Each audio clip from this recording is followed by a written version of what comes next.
Okay, this is my after haircut look. Okay, so the next one I'm going to give you is about synchronicity. Now, a lot of people are discovering synchronicity, which is meaningful coincidences, and sometimes they're shocking when things happen.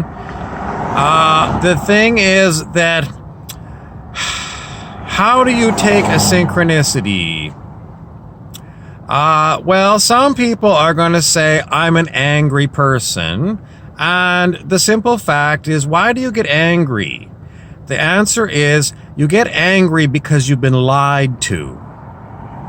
That is the main reason. And if people are going to reject you because you're angry, they don't have good customer service.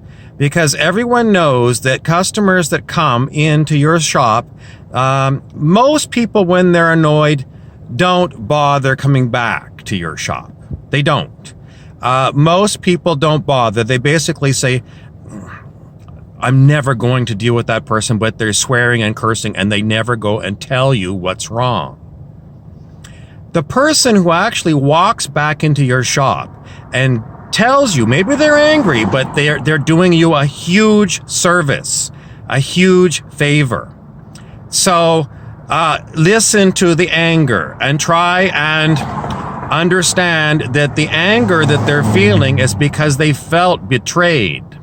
They feel angry because they felt like they were lied to, and they feel like they were sold a bill of goods.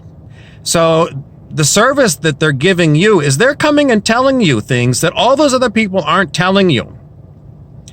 And, to actually go in and, and have to deal with you one-on-one while you are in this state, most people won't bother. It's because it's not fun. It's not fun. But it is a huge service for you because you're going to learn something that all those other people won't tell you. And that's where you screwed up. So, as far as synchronicity goes, just because you get a synchronicity on something doesn't mean it's true. And this goes contrary to the Celestine prophecy teachings of James Redfield, who always said, if you feel like there's a synchronicity, you should go talk to somebody about it and always talk about God. That's what he says. No. It all comes from experience, and I've got plenty of experience.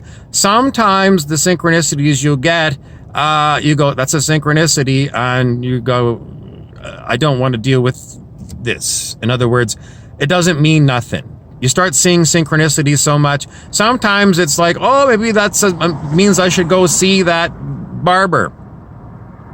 No, it doesn't mean nothing.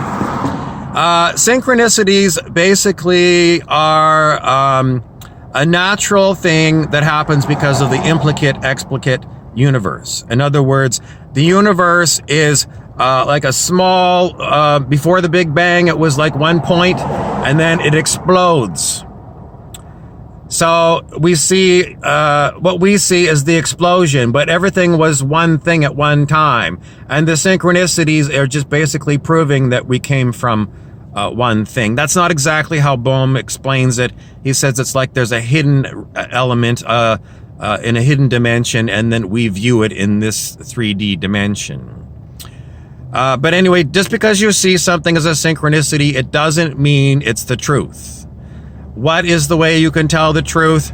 The best way to tell the truth is through experience. Dr. David R. Hawkins said muscle testing, but no. Muscle testing,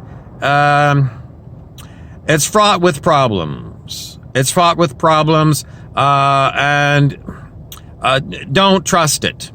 I used it for a very long time, and did I get good information from it? I always questioned it. So, is it better than nothing? Maybe it gets you on starting to search for truth.